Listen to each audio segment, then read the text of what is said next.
다 이루었다. 이 말씀으로 은혜를 나누고자 합니다. 한번 다 같이 하십니다. 다 이루었다. 다 이루었다.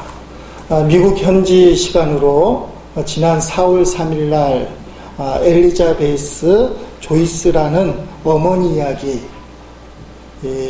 자신의 뱃속에 있는 아이를 위해서 생명을 포기한 그 어머니 이야기가 보도가 되었습니다. 내용인 즉슨 조이스 부부가 임신을 해서 출산에 대한 기대가 만발했을 때 이 엘리자베스 조이스라는 36살 난 여인이 암에 걸렸었는데 그 암이 재발되었다는 그 사실을 알게 되었어요. 그래서 암 치료를 해야 되니까 미국에서는 전신 스캔을 이렇게 하게 되나 봅니다. 암이 얼마만큼 전이 되었는가. 그 전신 스캔을 해야 되는데 하나 딱 걸리는 게 전신 스캔을 하려면 태아를 지워야 된다는 거예요. 아마 그렇게 되나 봐요.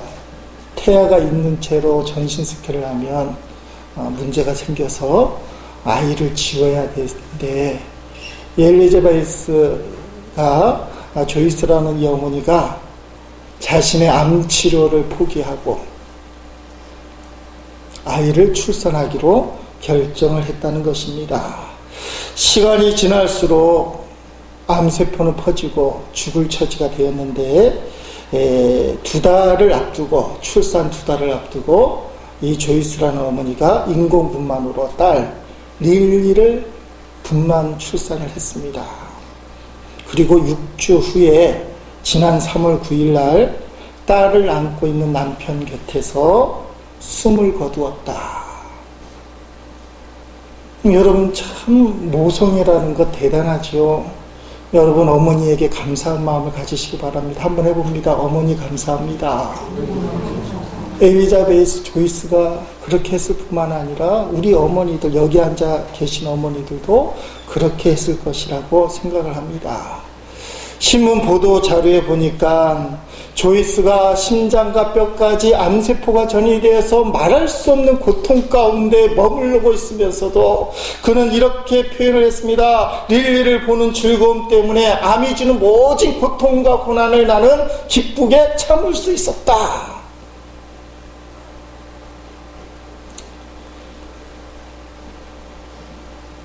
여섯 주 동안 딸 릴리를 바라보았지만 암세포가 그를 공격해서 모진 고통 속에 있었지만 그 내가 죽음을 각오하거나 이 딸 릴리를 보는 그 즐거움 때문에 나는 암의 고통을 충분히 이겨낼 수 있었고 오히려 그것은 기쁨이었다. 내가 생명을 주고 내 딸을 살렸기 때문에. 여러분 예수님의 십자가 사랑도 이와 같습니다. 여러 번 말씀드린 히브리서 12장 2절 말씀 한번 말씀을 새겨보면서 읽어보겠습니다. 믿음의 주여 또 온전하게 하신 예수를 바라보자. 그는 그 앞에 있는 기쁨을 위하여 십자가를 참으사 부끄러움을 개의치 아니하시더니 하나님 보좌 우편에 앉으셨느니라. 아멘. 여러분 기쁨을 위하여 십자가를 참으셨다는 거예요. 저와 여러분을 구원하는 새 생명의 역사를 바라보면서 십자가의 그 모진 고통을 엘리자베스 조이스처럼 참으셨다는 거예요. 딸을 낳기 위하여 치료를 거부하고 딸을 출산하고 난 다음에도 죽음의 그림자 앞에서도 기뻐할 수 있었던 그 어머니 모성애처럼 암세포의 고통을 다 기쁨으로 이겼던 그 어머니처럼 예수님도 십자가에서 살이 찢기고 피를 흘리는 그 고난을 저와 여러분을 구원하는 생명의 기쁨을 바라보면서 다 참으셨다. 왜 그렇습니까? 저와 여러분을 구원하는 그 기쁨이 십자가에서 당하는 모진 고난과 수치보다 더 귀중하고 예수님 당신에게는 더 기쁨이 되었기 때문에. 그래서 성경 말씀이 기쁨을 위하여 십자가를 참으사 부끄러움을 개의치 아니하신 예수님. 그러니까 하나님 예수님을 보내주시고 예수님은 우리를 그렇게 사랑하시는 거예요. 우리는 사순절을 맞으면서 십자가에 달리신 예수님이 십자가에 사신 7마디 말씀을 매 주일마다 한마디씩 나누고 있습니다. 첫 번째 말씀이 뭡니까? 아버지, 저들을 용서해 주세요. 저들이 하는 일을 알지 못합니다. 두 번째 말씀이 뭡니까? 오냐, 오늘 너가 나와 함께 낙원에 있으리라. 용서와 용납의 말씀을 하셨습니다. 너희가 나를 십자가에 못 박는다 할지라도 너희가 하는 일을 모르니까 하나님 저들을 용서해 주셔야 돼요. 저들의 죄를 사하여 주셔야 돼요. 알지 못하지 않습니까? 흉악한 강도, 엄청난 죄를 지어서 사형틀에 십자가에 달릴 수밖에 없는 그 흉악한 강도가 저를 기억해 달라고 할 때, 그래, 비록 평생을 남에게 해코지를 하고 흉악한 죄를 졌다 할지라도 예수 그리스도를 인정만 하면 그 순간에 너는 낙원에 갈 것이야. 세 번째 말씀입니까? 세 번째 말씀은 십자가 밑에서 물끄러미 기절도 안 하고 불평도 원망도 안 하고 입이 딱 막혀서 믿음으로 예수를 바라보던 성모 마리아를 바라보시고, 여자여 보소서 당신의 아들입니다. 십자가의 밑에 있었던 사도 요한을 바라보면서 요한아 너희 어머니다. 그게 세 번째 말씀. 네 번째 말씀은 엘리 엘리 라마 사박다니, 하나님 하나님 나의 하나님 어찌하여 나를 버리십니까? 이것은 하나님을 향한 원망과 절규의 소리가 아니고 신앙 고백이라고 말씀드렸어요. 다윗이 시편 22편 1절에서 똑같은 고백을 하는데, 십자가의 모진 고난과 고통 속에 자신을 넣어주신 하나님을 향하여 나의 하나님, 고난과 고통 속에서 우리가 불러야 될 이름은 나의 하나님이에요. 나의 하나님은 절대로 나를 버리지 않을 겁니다. 어찌하여 나를 버리시나이까? 시편 22편의 말씀을 마태 기자는 인용하면서 다윗이 다시 일어서는 것을 고백했듯이 시편 20편에서 예수님 당신을 다시 일으켜 세워주실 것이다. 그 부활의 역사를 기대하고 한 신앙 고백이에요. 오늘 우리에게 말씀을 하십니다. 너희가 고통과 불행의 현장 속에 있을 때도 하나님은 여전히 나의 하나님이라고 고백돼야죠. 하나님은 여러분을 버리지 않을 거예요. 예수님을 버린 제자들을 예수님은 버리지 않으셨어요. 먼저 갈릴리로 가서 예수님을 품어주셨어요. 너희가 나를 배신하고 부인하고 도망간다 할지라도 나는 너희를 버리지 않겠다. 동시에 너희들끼리도 버리면 안 된다. 나의 하나님 어찌하여 나를 버리시나이까? 버리시지 않으시는 하나님에 대한 신앙 고백.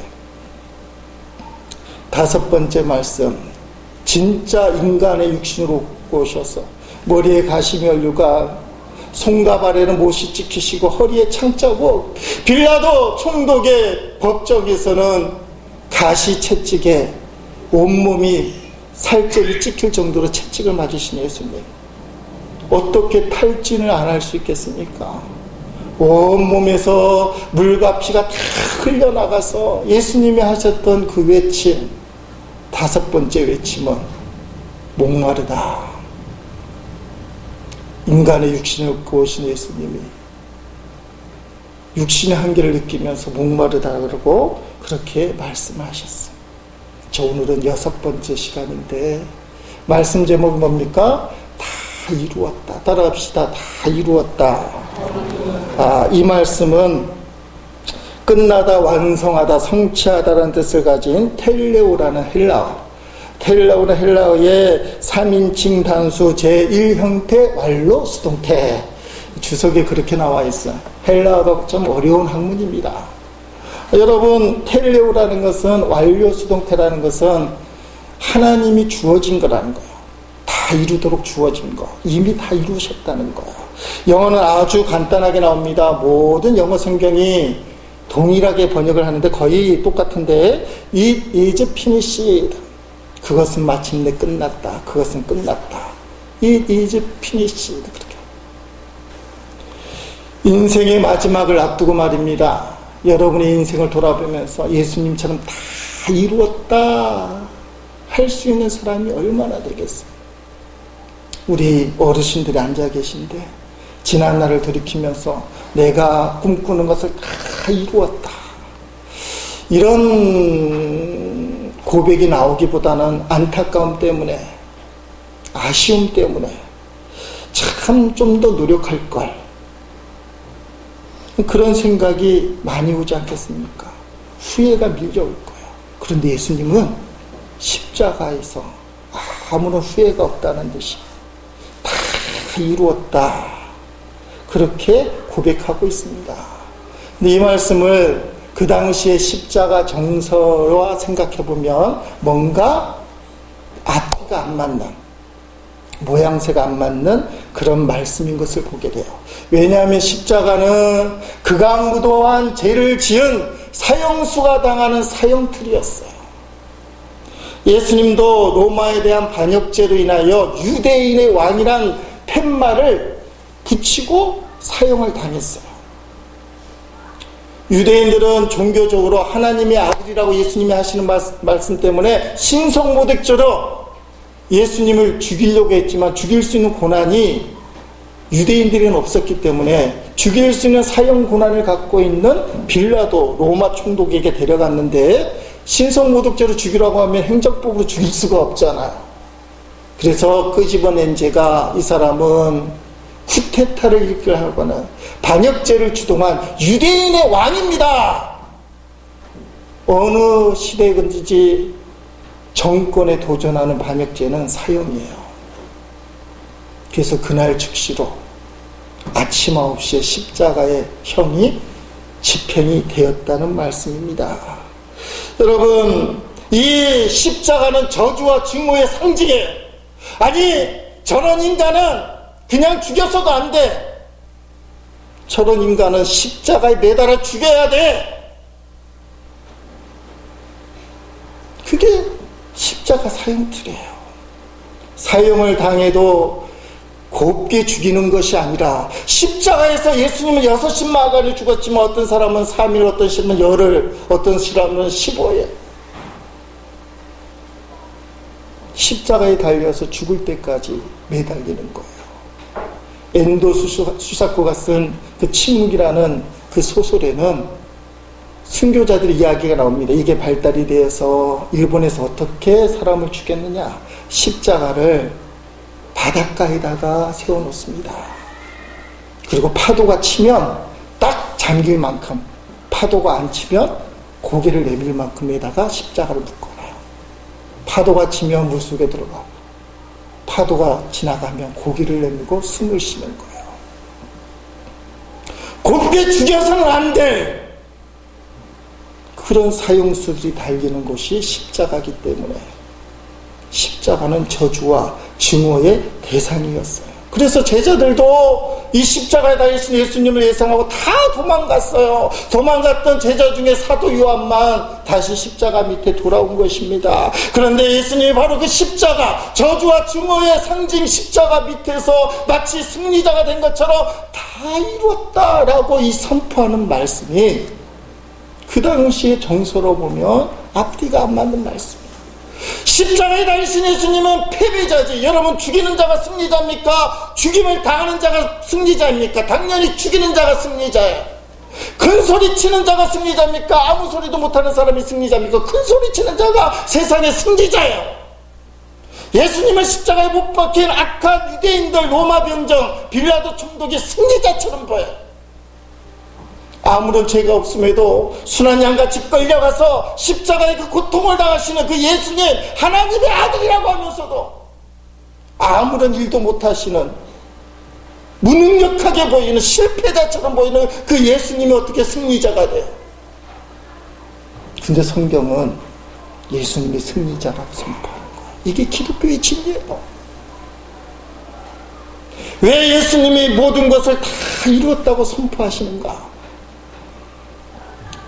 첫째는 그 이유가 예수님이 십자가에 달리심으로 구원의 세계가 열렸다는 거예요. 구원의 세계가. 저주와 실패의 상징인 예수님 그 십자가에 예수님이 달리심으로 인하여 그 십자가는 우리에게 구원과 새로운 생명의 상징이 되었다. 성경에 보니까 다 이루었다는 말씀이 구약이 한 번, 신약 본문에 한 번 나오는 걸 보게 됩니다. 구약이 언제 나왔느냐? 창조 때 나와요. 창조 때.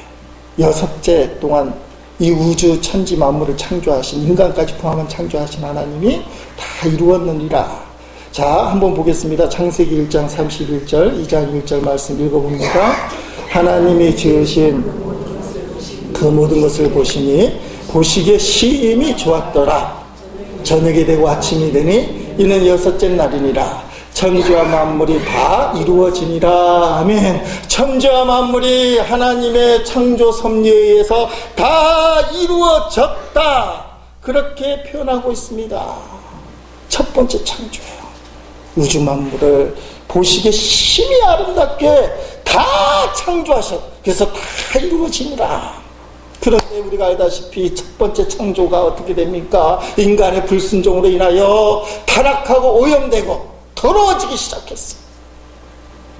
행복해야 될 인간이 불행의 늪으로 빠지고 말았습니다. 그래서 하나님은 이 천지 만물 인간을 포기하지 않고 예수 그리스도를 보내주셨고 새로운 창조로 가볼 수 있는 재창조를 하시기로 작정을 하신 겁니다. 그래서 성부 하나님이 천지 만물을 만드시고 첫 번째 다 이루셨다는 말씀을 예수님은 십자가에서 똑같이 반복하시는 거예요.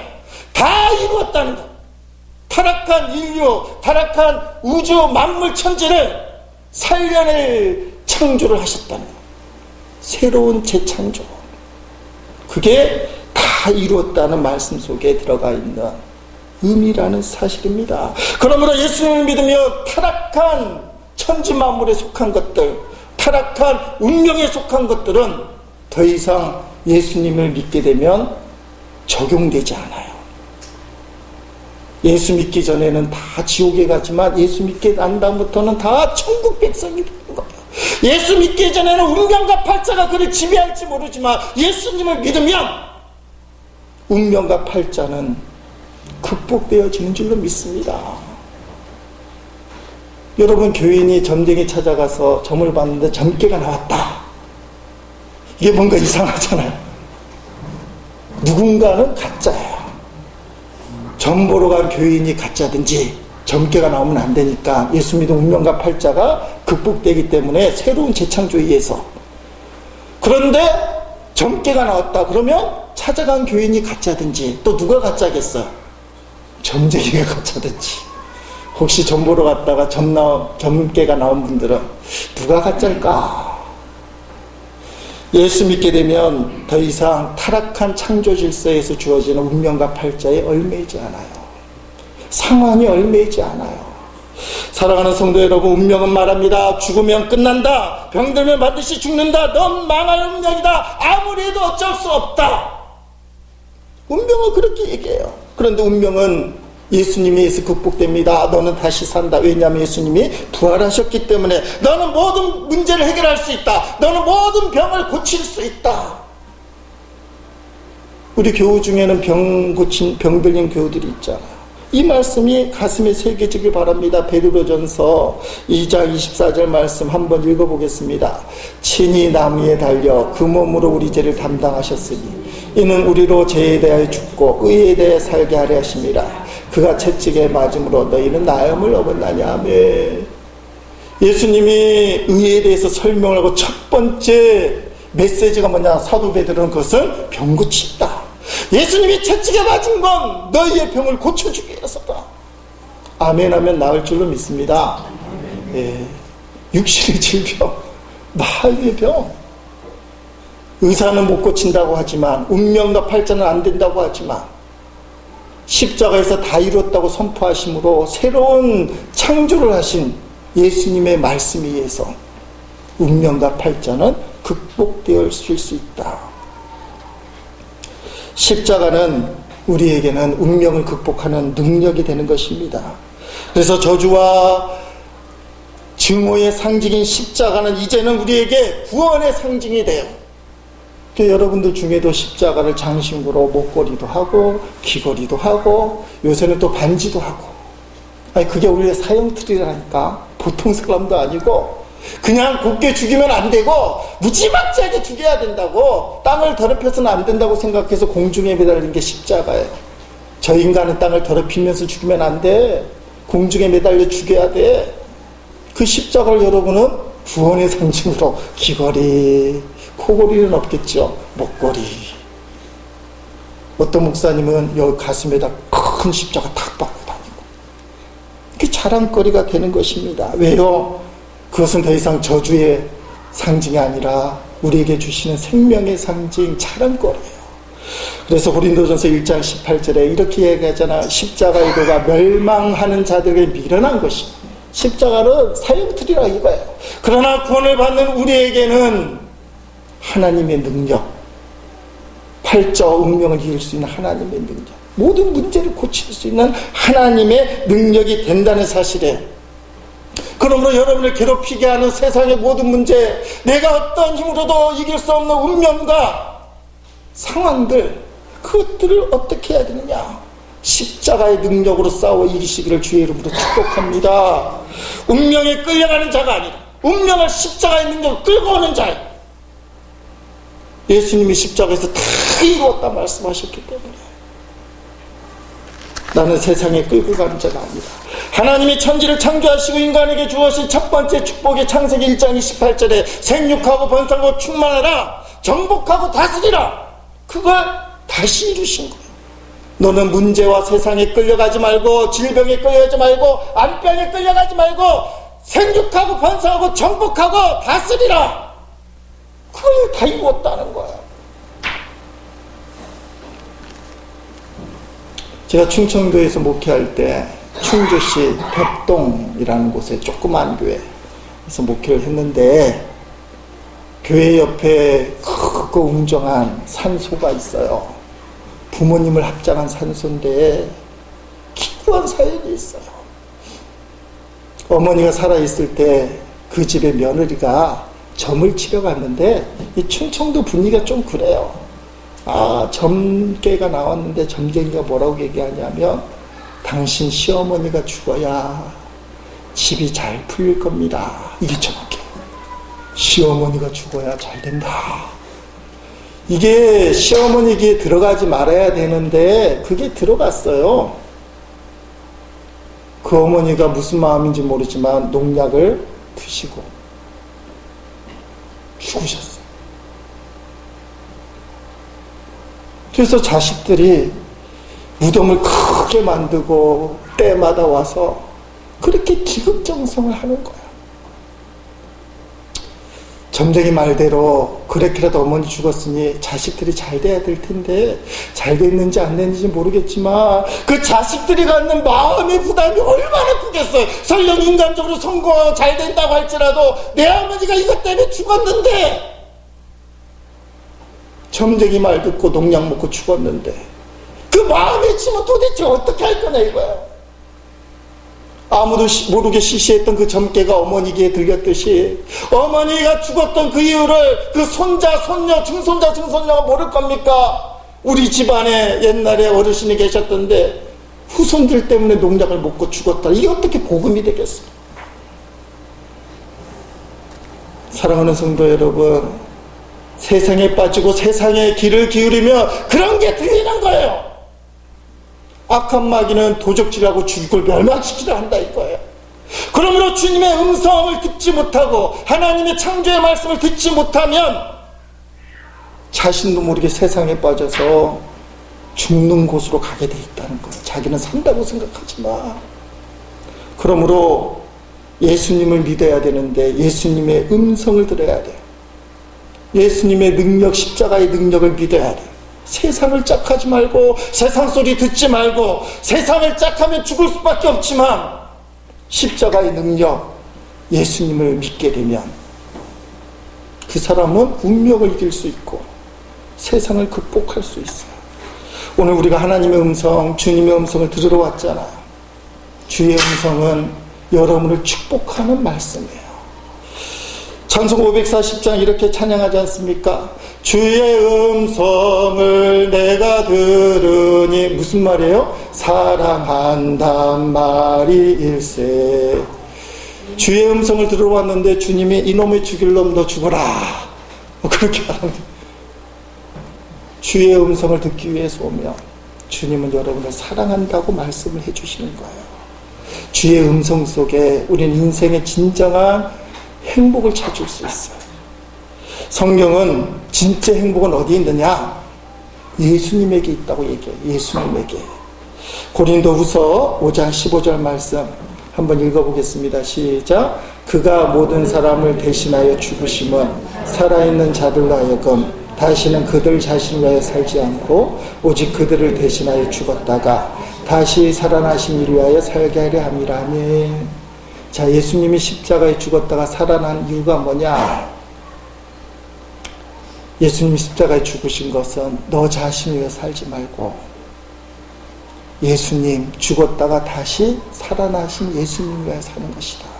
이게 인생의 진짜 행복이라는 거예요. 갈라디아서 2장 20절은 사도 바울의 놀라운 고백인데 보기에 따라 달라요. 죽는 고백입니다. 이게 행복선언문이에요. 이 갈라디아 2장 20절이 행복선언문으로 다가오는 사람은 십자가의 능력을 깨닫는 사람이에요. 근데 저게 내가 죽어야 된다는 말이 전혀 마음이 안닿지 않습니다. 좀 기분이 나쁩니다. 예수 믿어도 내가 살아야지. 왜 내가 죽어야 됩니까? 자, 어떤 마음이 드는지 한번 읽어보겠습니다. 갈라디아서 2장 20절. 내가 그리스도와 함께 십자가에 못 박혔나니 그런즉 이제는 내가 사는 것이 아니요 오직 내 안에 그리스도께서 사시는 것이라. 이제 내가 육체 가운데 사는 것은 나를 사랑하사 나를 위하여 자기 자신을 버리신 하나님의 아들을 믿는 믿음 안에서 사는 것이라. 아멘. 얼굴 표정들이 나도 저렇게 살고 싶어요. 저게 진짜 행복인 줄로 믿습니다 하는 사도 바울의 얼굴 표정인 줄로 믿습니다. 아멘을 안 하시네. 여러분이 갈라디아 2장 20절이 여러분의 신앙 고백인 줄로 믿습니다.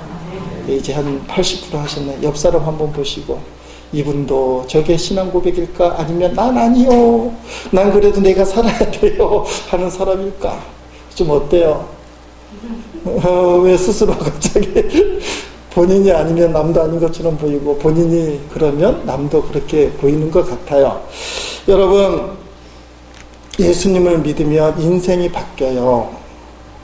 기독교 역사에 그런 사람이 많아요. 사도 바울이 예수님 만나고 인생을 바꿨잖아요. 예수님 핍박하는 자에서 예수님을 복음 전하는 자로. 18세기 유명한 신앙인들이 수없이 많은데 모라비안 교도를 창립한 진셀도르프 백작이라는 사람이 있습니다. 독일의 부유한 귀족. 백작하면 우리가 생각해도 대단한 것 같잖아. 아닌가? 백작은 귀족 중에서 한번 높은 사람이고, 이 진셀도르프 백작이 귀족 생활을 영위하면서 법학을 공부할 생각을 했습니다. 그러다가 여행을 가는 중에 미술 전시관에 들어서 미술품을 보게 됐어요. 그 미술품이 하나를 뚜렷하게 보게 됐는데 그게 도메니코 페티라는 사람이 쓴 십자가에 달리신, 도메니코 페티라는 사람이 그린 십자가에 달리신 예수님이라는 성화예요. 근데 그 밑에 부제가 달렸는데, 내가 너를 위하여 이것을 당했건만 너는 나를 위해서 무엇을 하는가? 그 십자가에 달리신 예수님 성화가 크게 써있고, 그 밑에 내가 너를 위하여 이것을 당했건만 너는 나를 위해서 무엇을 하는가? 진셀도르프 백작이 그 성화 앞에서 가만히 서 있더니 무릎을 꿇었어요.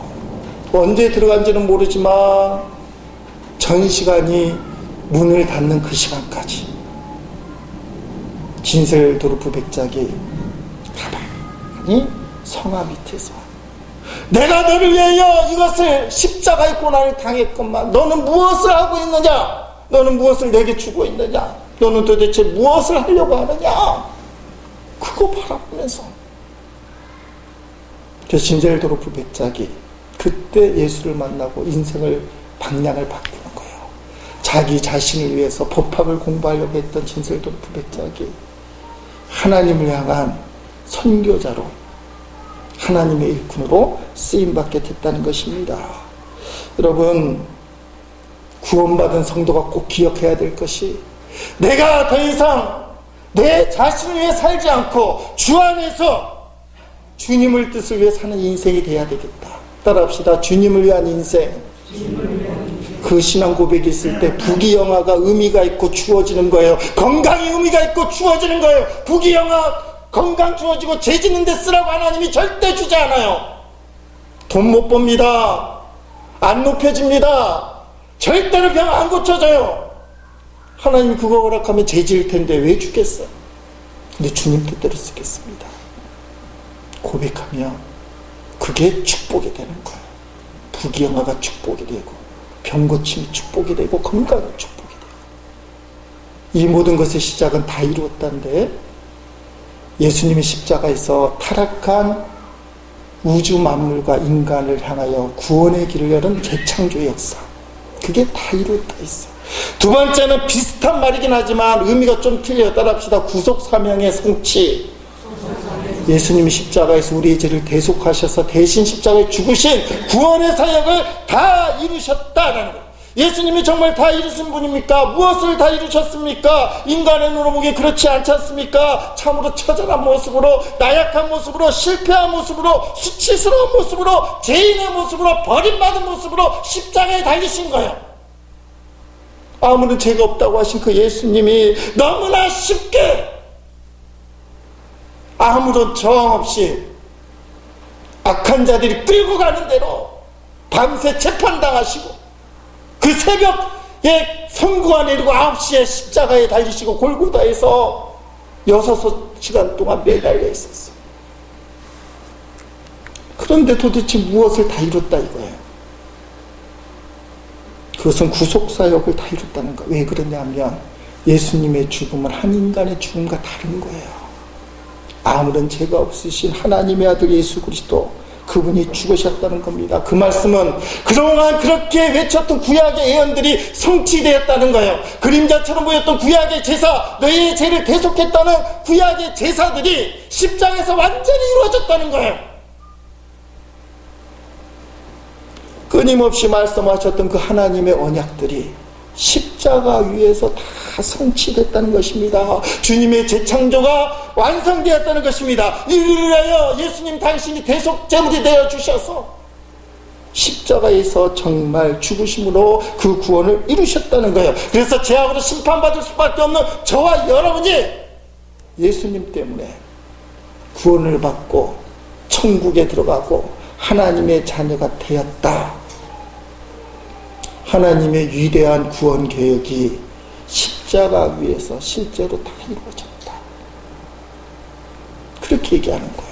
이걸 비집고 들어와서 이단들이 뭐라고 얘기합니까? 통일부가 올강도를 얘기하면서 첫 번째에서는 실패했다. 두 번째 구세주 문 뭐뭐가 지금은 죽었잖아.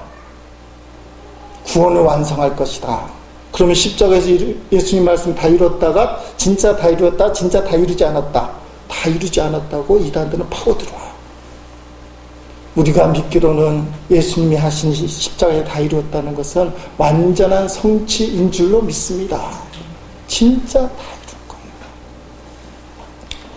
이것은 패배자의 외침이 아니라, 이것은 죄인의 외침이 아니라, 실패자의 외침이 아니라, 그 순간에는 몰랐지만 이제 하나님의 아들 승리의 외침이에요. 비록 육신은 찢기고 피를 흘려서 신음소리같이 외쳤지만 다 이루었다. 이 말씀 속에 이제는 승리했다. 이제 악의 세력의 영향력은 끝이 났다. 저주는 끝이 났다. 그렇게 선포하는 거예요. 이것은 하나님이 주신 예언의 성취를 이룬 사명자의 외침이었어요. 승리의 외침이었어요. 자, 쉬운 성경으로 골로새서 2장 14절 15절 말씀 우리 한번 읽어봅니다. 우리는 하나님과의 약속을 깨트림으로써 하나님께 빚을 지게 되었습니다.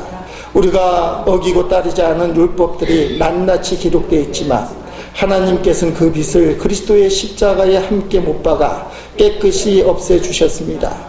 이렇게 하여 하나님께서는 세상의 주권과 능력을 꺾으시고 온 세상 사람들에게 십자가를 통한 승리를 보여주셨습니다. 아멘. 세상의 주권과 능력이 예수님의 십자가에 못 박혔지만 그것을 꺾어버리셨어요. 간악한 유대 사람들, 빌라도의 권력에 의해서 십자가에 처형당했지만 그 권력을 꺾어버리셨다는 거예요. 그리고는 십자가를 통한 승리를 다 이뤘다는 말씀을 통해서 보여주신 거예요. 자, 그림을 하나 보겠습니다.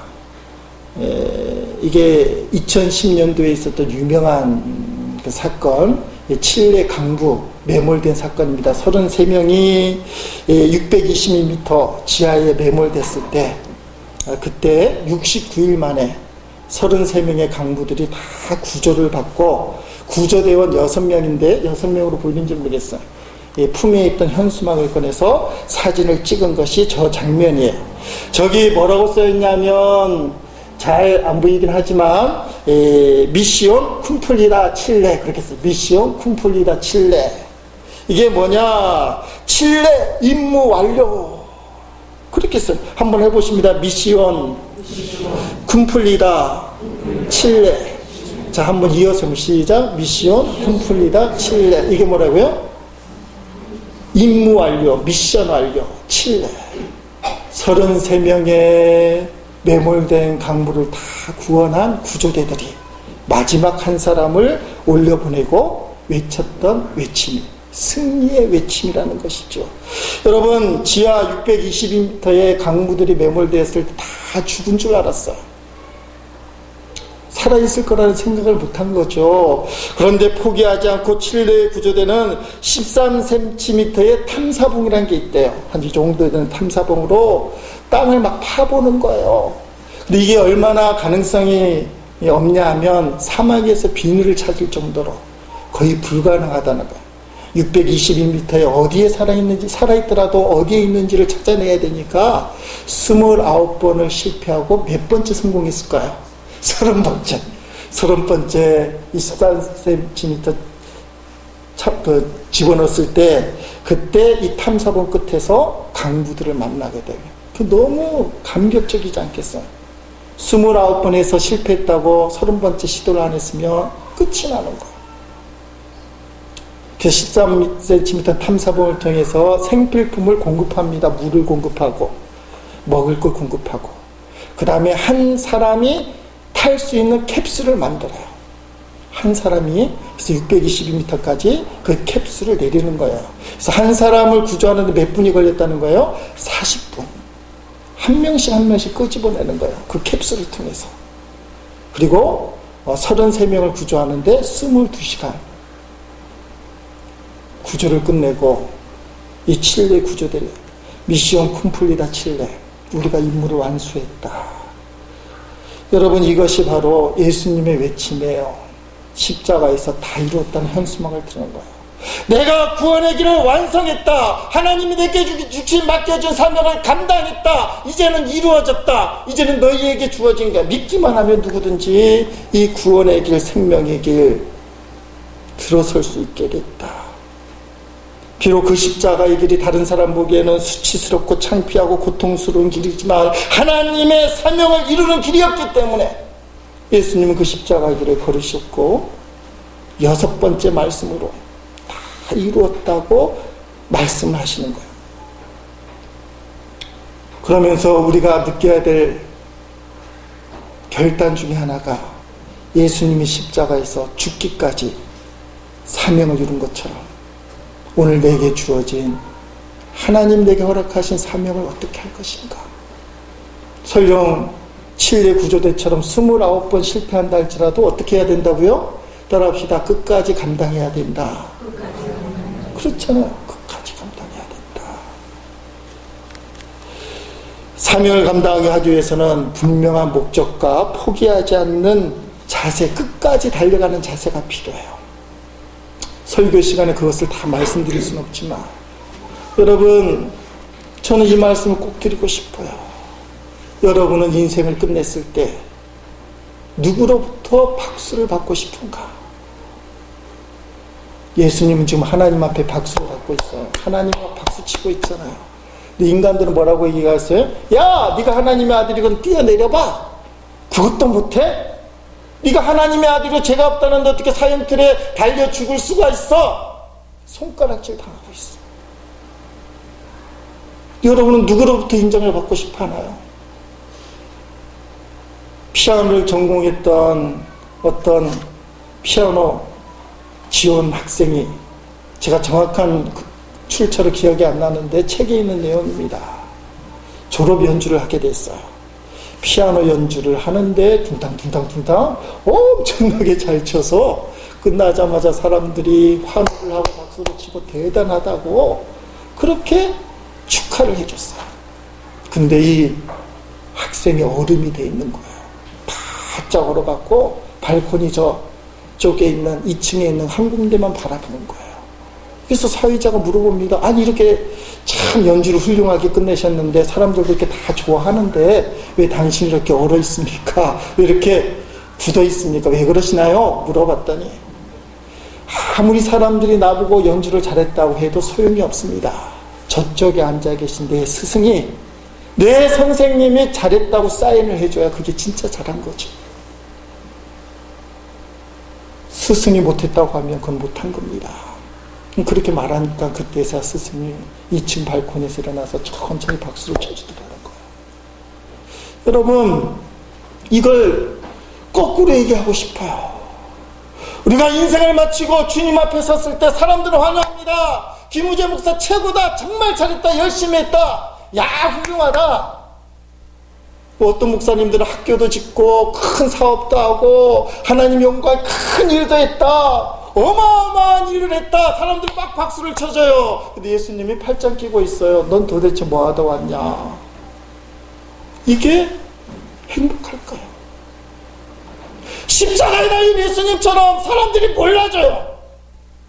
교회에서 봉사를 해도 마음이 아프고 이해도 안 받고 힘들어요. 사람들 앞에 조롱거리가 돼요. 알아주지도 않고 너무나 비참한 것 같아요. 그러나 주님 앞에 섰을 때 모든 사람이 그를 알아보지 못해도 우리 주님이 그를 얼싸안고 박수를 쳐주면서 너는 참 수고하고 애썼다. 너에게 주어진 일을 진짜 열심히 다 했구나. 너는 그 일을 다 이루었구나. 오늘 본문에 예수님이 십자가에 달리실 때 사람들은 조롱하지만 하나님은 박수를 치는 거예요. 그것이 다 이루었다는 말씀의 핵심인 거예요. 사람들을 바라보고 신앙생활 할 때 어떤 일이 있어도 십자가의 모진 고난과 수치처럼 느낀다 할지라도 하나님 바라보고 사명을 위하여 신앙생활 할 때 주님은 흔들림 없이 하나님만 바라보고 십자가에 달리신 거예요. 어떤 사람의 유혹 소리에도 넘어가지 않고 세상 유혹 소리에도 넘어가지 않고 우리를 구원하기 위해 새로운 창조를 하기 위해서 대속의 사역을 감당하기 위해서 사람들의 손가락질 속에서도 하나님께서 인정해주는 그 십자가의 길을 걸으셨고 그 길 끝에서 운명하기 직전에 다 이루었다. 승리의 선언을 하신 것입니다. 사랑하는 성도 여러분, 우리도 그와 같이 되길 바랍니다. 다른 사람은 몰라줘도 우리 주님은 알아주시지. 이제 성찬을 하려고 합니다. 우리에게 오셔서 사랑의 손길을 내밀어 주시고 우리의 손을 잡아주신 그 주님의 손길을 우리가 만지면서 진정한 기쁨과 감사 영원히 솟음되고 예수님 날 위해 십자가에 죽으셨듯이 나도 주님을 위해 사는 것이 진짜 행복인 줄로 믿습니다. 저도 주님만을 위해 살겠습니다. 성찬을 통해서 그 예수님 만나는 귀한 시간 되기를 주의 이름으로 간절히 축원드립니다.